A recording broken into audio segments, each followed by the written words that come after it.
Hari ini kita akan belajar bersama-sama tentang kuasa kesatuan orang percaya.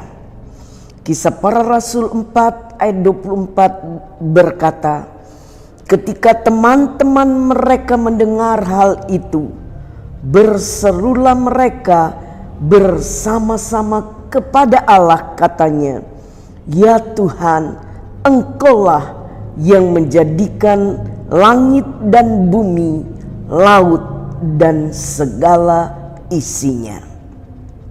Pelajaran kemarin, karena ketekunan gereja mula-mula dalam pengajaran dan persatuan mereka, gereja mula-mula mengalami kuasa dan mujizat Allah. Orang lumpuh disembuhkan di pintu bait Allah. Tetap ada tantangan. Kuasa Allah bekerja, tetap ada tantangan. Di dalam Yesus Kristus kita meyakini dengan iman bahwa kita semua adalah satu. Setelah kita percaya kepada Yesus Kristus, kita harus mengerti bahwa kita tidak seorang diri. Kita memiliki sahabat, kita memiliki saudara, kita memiliki komunitas, yaitu orang percaya. Artinya kita menjadi anggota keluarga Allah. Tertulis di dalam Efesus 2 ayat yang ke-19. Sebuah peribahasa Vietnam berkata, kedekatan saudara sekandung seperti kedekatan tangan dengan kaki. Itu artinya bahwa kedekatan persaudaraan itu adalah sebuah kedekatan yang tak terpisahkan. Dengan memisahkan yang satu dari yang lain, itu berarti menimbulkan rasa sakit di antara keduanya.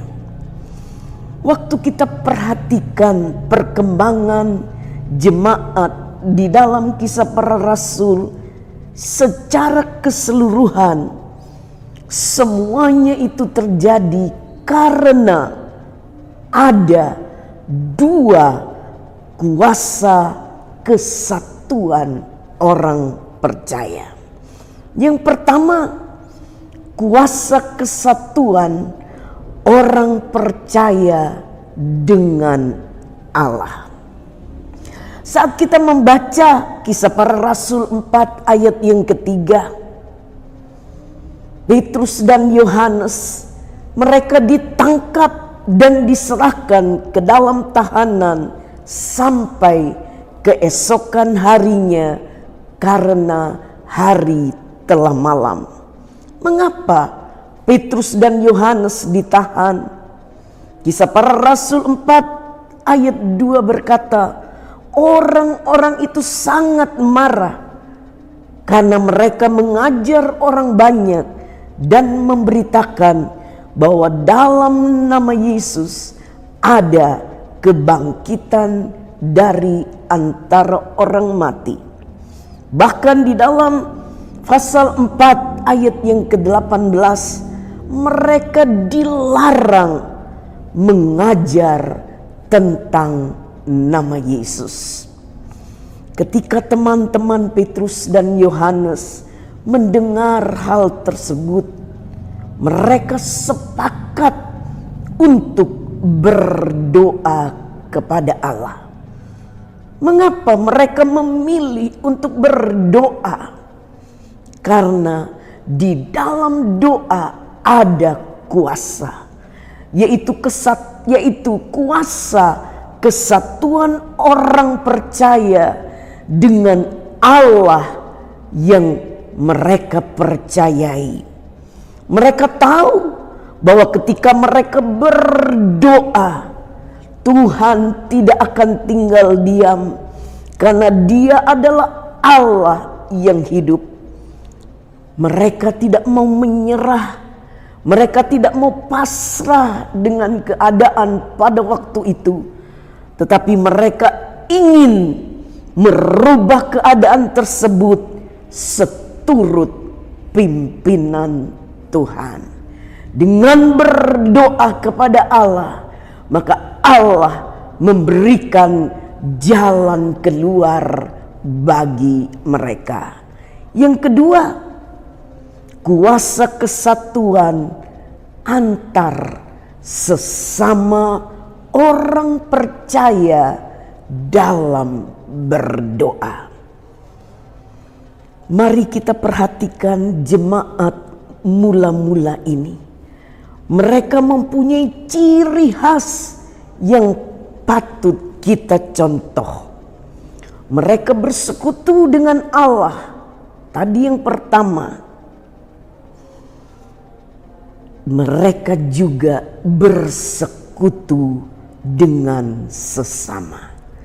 Kedekatan dengan sesama bukan hanya berbicara tentang persahabatan, tetapi juga berbicara tentang hati dan jiwa yang dekat.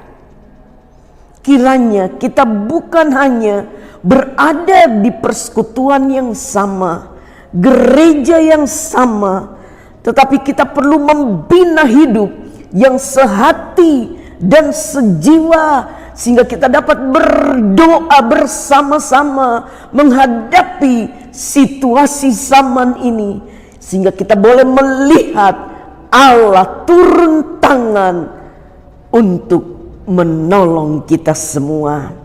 Kisah Para Rasul 4 ayat 31 berkata, dan ketika mereka sedang berdoa, goyanglah tempat mereka berkumpul itu, dan mereka semua penuh dengan Roh Kudus. Lalu mereka memberitakan firman Allah dengan berani. Penuh Roh Kudus membuat mereka berani memberitakan firman Allah.